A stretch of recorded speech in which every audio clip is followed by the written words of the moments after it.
ये कहानी ममता की है। बचपन से ही घर में ये एहसास दिलाकर पाला गया कि औरतों को बोलने का हक नहीं है। अरे ममता, जरा जल्दी जल्दी हाथ चलाओ। रोज ऑफिस में देर पहुंचता हूँ तुम्हारे कारण।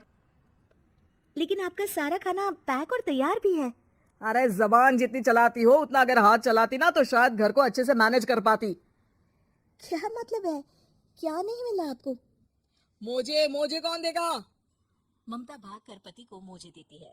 वो हर किसी का ख्याल रखती, लेकिन उसके घर में रोज का रोना लगा रहता। अरे माँ, आज स्कूल में टीचर ने मुझे फीस के लिए डांटा। माँ, मुझे अच्छा नहीं लगता कि स्कूल में फीस के पैसों के लिए मुझे कोई भी बात सुनाए।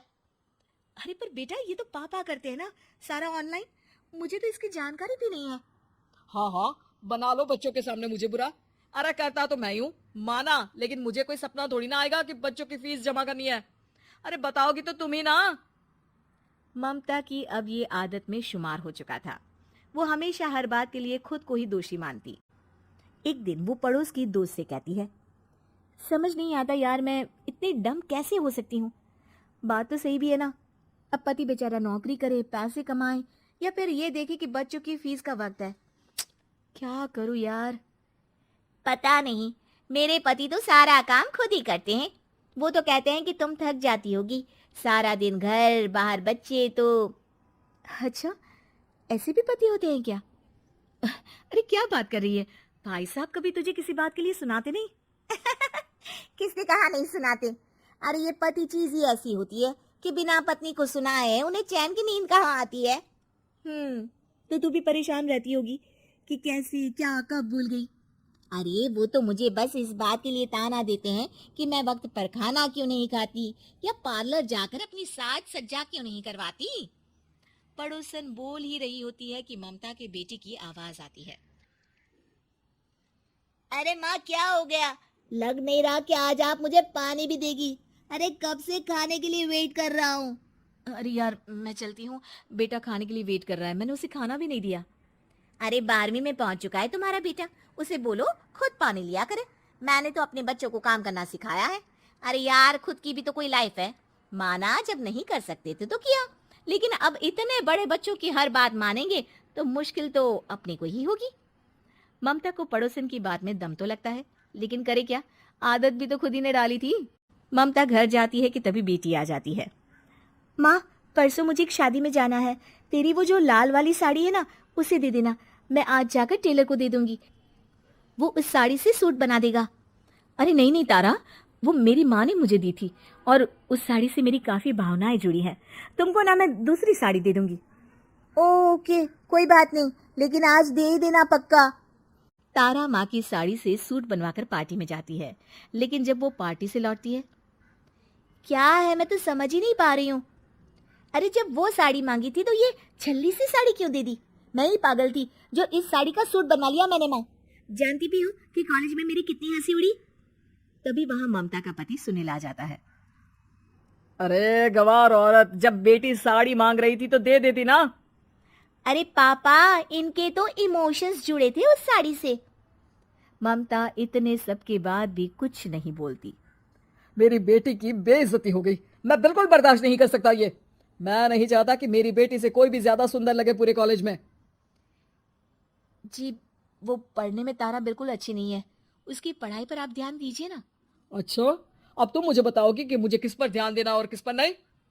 रमेश जैसा ही ये वाक्य पूरा करता है, ममता की बेटी और पति उस पर जोर जोर से हंसते हैं। अरे ठीक है ना, पता ही नहीं चला कि कैसे वक्त इतना बीत गया। अरे कैसे पता चलेगा माँ, हम लोगों के पीछे जो तू बैताल की तरह चिपकी रहती थी, तुझे कैसे वक्त का पता चलता।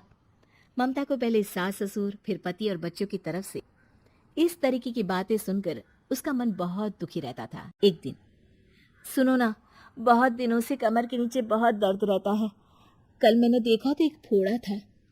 अरे ममता, एक बार अपने पति से बात करो, वो तुम्हारा फोड़ा डॉक्टर को दिखा देंगे।